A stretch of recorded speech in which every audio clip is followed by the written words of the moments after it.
Landscape of the Soul by Nathalie Trowers-Roy. This is the lesson contained in Class 11 English Core, Hornbill as Lesson 4.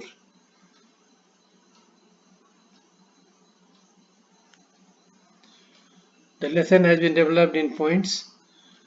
Students are requested to go through their textbook, underline the key points, concepts with pencil in hand, and then take out their own points as I have done.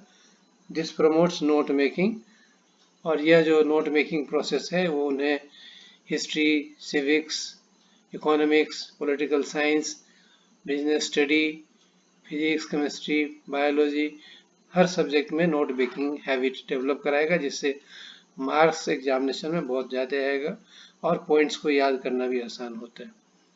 तो Chinese painting के बारे में है ये पहले। In 18th century the painter Wu Daozi had painted a landscape which was commissioned by Tang Emperor Zhuangzong to decorate the place wall. अपने place wall पर एक लैंडस्केप बनवाया था। वू डाओजी पेंटर था जो महाराजा ने अपने दीवार पर लगवाया। Emperor admired the wonderful scene, discovering forest, high mountains, waterfalls, clouds floating in the immense sky, man and hilly paths, birds in flights. इसमें सब तरह का चित्रण है, पहाड़ का, नदियों का, झरना का, आकाश का, तो वाटरफॉल का, रास्तों का, पक्षियों का, उड़ते हुए पक्षियों का, तो राजा को बहुत पसंद आया। Then the painter entered into the cave by clapping, but the entrance closed beneath him, and within seconds painting had vanished from the wall. Artist was never seen again in this cave. केव के गुफा के मुंह पर जाकर painter ने ताली बजाया। ताली बजाते ही गुफा का मुंह खुला, पेंटर उसके अंदर घुस गया। उसके घुसते ही गुफा बंद हो गया और सारी पेंटिंग जो थी गायब हो गई, मिट गई जो वॉल पे था। In this story, the artist tried to display the true meaning of his work. Though the emperor rules over the territory, the painter knows the way within, the methods or the path and mysterious works of the universe.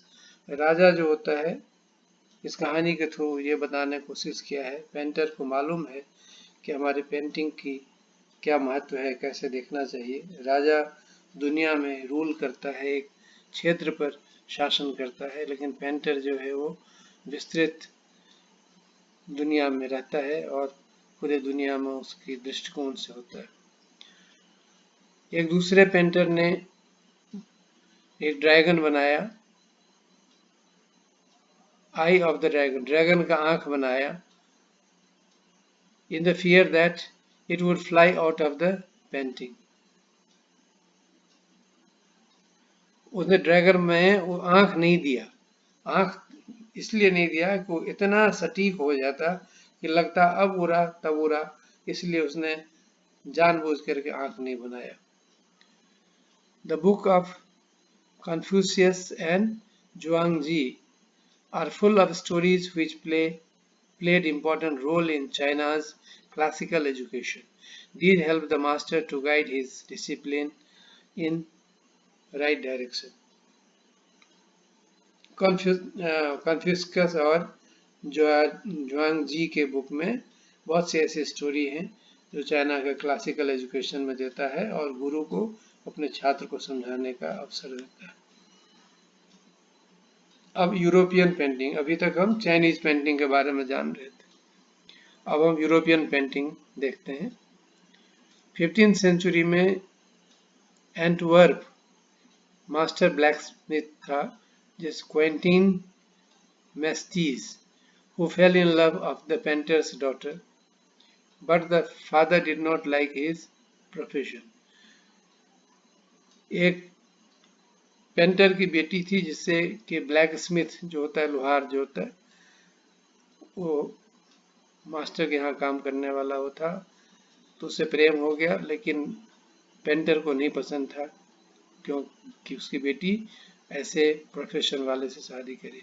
So Quentin sneaked into the painter's studio and painted a fly on his latest panel with such a delicate realism that the master tried to swat it away before he realized what had happened.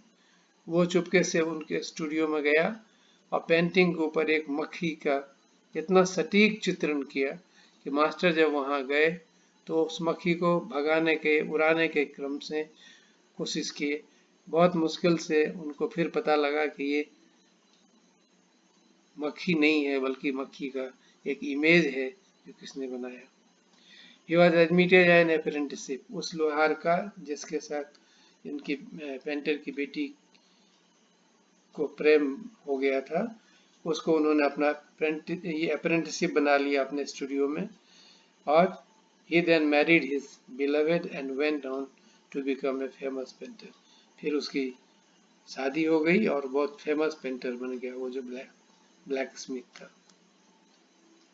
Achievement of different forms of art. Art के कई form हैं, उनका क्या क्या है. The two stories, one from Asia and another from Europe, depicts the achievement of different forms of art.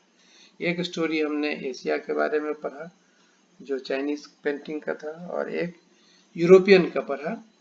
उनसे क्या निकल के आता है, आर्ट का फॉर्म कैसा होता है. The perfect illusionistic likeness in Europe. Europe में जो है वो परफेक्ट है और इल्यूजन की तरह दिखता है. इल्यूजन मतलब बिल्कुल रियल की तरह दिख रहा हो.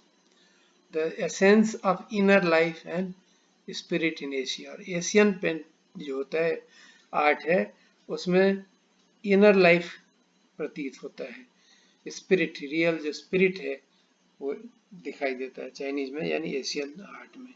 और उसमें इल्यूजन होता है कि ऐसा होता होगा यूरोपियन में, और परफेक्शन होता है. इसमें परफेक्शन नहीं होता है, आपको इंटरनली देखना होता है. You have to see and imagine, imagination ज्यादा है इसमें एशियन में. Features of Chinese art. Chinese painter he wants, क्या चाहता है, he wants the viewer to enter in his mind as the landscape is inner one, a spiritual and conceptual space. वो चाहता है कि जो देखने वाला है हमारे पेंटिंग को हमारी नज़रों से देखे और उस तरह की अंतरात्मा से देखे जैसे बनाया हुआ है, यानी उस कृति में उसको जाना चाहिए. He chooses many viewpoints so that viewer can enter it from any point then travel in it. कई दृष्टिकोण से बनाता है वो, ताकि किसी न किसी दृष्टिकोण से आप देखोगे तो आपको कुछ न कुछ आकृति दिखाई देगा और आप समझ सकते हो. He creates path for viewers' eyes to travel up and down, then back again in a leisurely moment. आप ऊपर से, साइड से, नीचे से, किसी भी तरफ से देखना चाहो तो कुछ न कुछ आप ढूंढ लोगे. ऐसी चाइनीज पेंटर की कृति होती है. In horizontal scroll, opening one section of painting, then rolling it up to move on to the other adds a dimension of time. उसको मोड़ते हुए आप जब ऊपर की ओर देखोगे एक तरफ से दूसरी तरफ तो आपको डायमेंशन ऑफ टाइम दिखाई देगा कि अब ये दिखा, अब ये दिखा, अब ये दिखा. यूरोपियन पेंटर के बारे में कहा है, he wants the viewer to borrow his eyes. वो चाहता है कि मेरे ही नज़र से देखिए, यानी जैसा हमने बनाया वैसा ही आपको देखना पड़ेगा.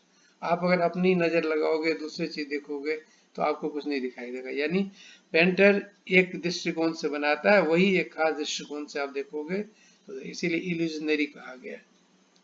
He wants viewer to look at the particular landscape exactly as he sees it. आप लैंडस्केप को जैसे देख रहे हो वैसे ही देखो.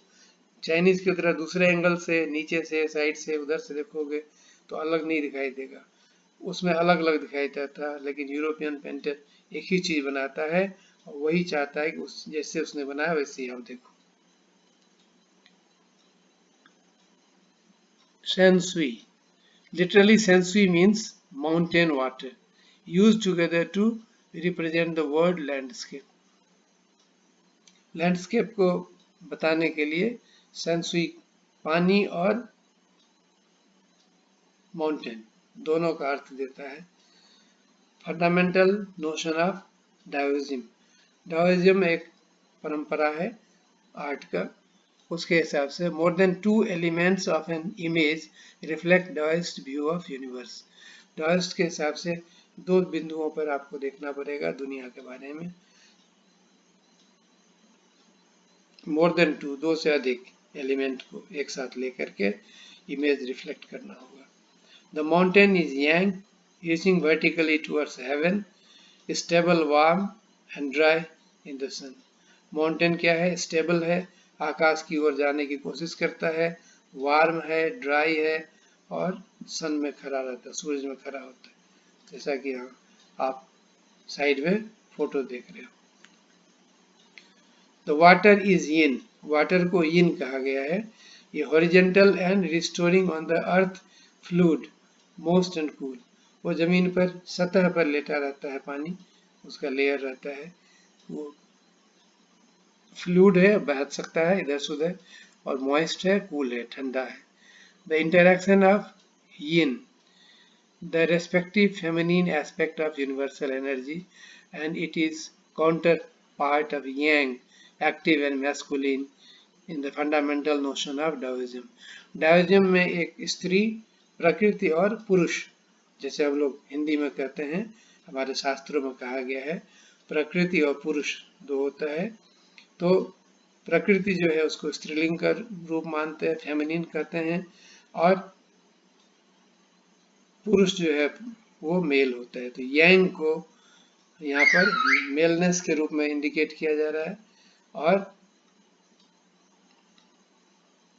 यिन को फेमिनिन के रूप में, स्त्री के रूप में दिखाया जा रहा है, और दोनों के बीच में एक बैलेंस होता है।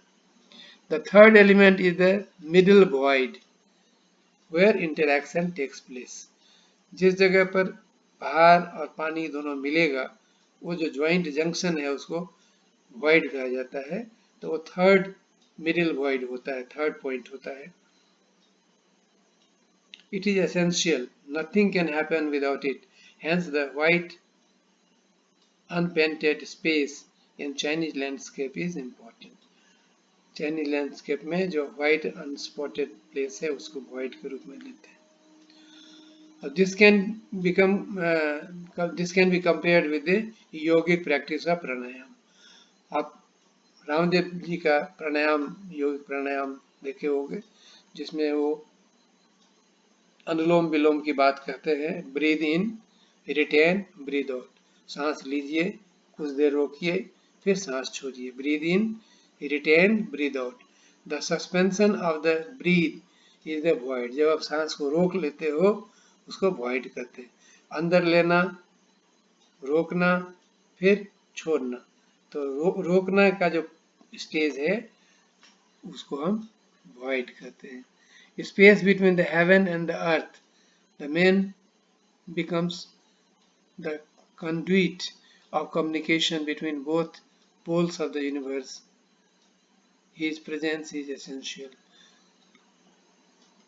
स्वर्ग और पृथ्वी के बीच में मनुष्य का होना, कम्युनिकेशन करना, बातचीत करना, दोनों पोल्स जो होते हैं उत्तरी दक्षिणी, जैसे पोल्स ध्रुव मानते हैं यूनिवर्स में, इसलिए उनका होना एसेंशियल माना गया है। Now read these questions, comprehension questions. इसमें contrast and Chinese view of art with the European दोनों का दिया हुआ, अलग अलग लिखा हुआ है। You note down the points from there and make out your answer. Explain the concept of sensui, ये भी दिया हुआ है, बहुत क्लियरली हमने बनाया हुआ है। Describe the Chinese view of art. Why did the painter refuse to marry his daughter with Quentin? दिया हुआ है। ब्लैकस्मिथ था, बाद में कैसे मैरिज किया वो भी दिया हुआ है। How was Quentin able to marry the Everything is given in points. Again, I advise you students, the learners, that put a habit of note making and write in the way I have written. आप exam में भी ऐसे ही points बनाकर English ही नहीं हर subject में लिखो, you will get very high percentage of marks, you can't imagine. और आपका नॉलेज लॉन्ग लास्टिंग रहेगा, हमेशा प्रिजर्व रहेगा। मैंने बहुत सारे इलस्ट्रेशन दिया, फोटो दिया है आपको समझाने के लिए, तो वो बहुत हेल्प करेगा। अगर कंप्लीट मटेरियल 11th क्लास का या 12th क्लास का या इंग्लिश ग्रामर का आपको चाहिए तो 3 रूप में है। एक हमने वेबसाइट बनाया हुआ है www.englishon.com, या फिर अभी जो जिसमें आप पढ़ रहे हैं यूट्यूब चैनल पे, इसको सब्सक्राइब कीजिए, शेयर कीजिए, लाइक कीजिए। इसमें बेईमानी नहीं करनी है ताकि अगला काम भी आपके पास पहुंचे, और यही एक मैं मांग रहा हूँ, सारा चीज़ आपका फ्री है। And you read, enjoy, become great person. और पर्सनालिटी चेंज के लिए हमने एक और बनाया हुआ है, साहित्य और संस्कार, जिसमें बहुत सारे कविता, डिक्लेमेशन, स्टोरी, बहुत सारी चीज़ें हैं, इंग्लिश, हिंदी, मैथिली तीनों लैंग्वेज में दिया हुआ है। उसको टाइम मिले तो पढ़िए, देखिए एंड एंजॉय इट।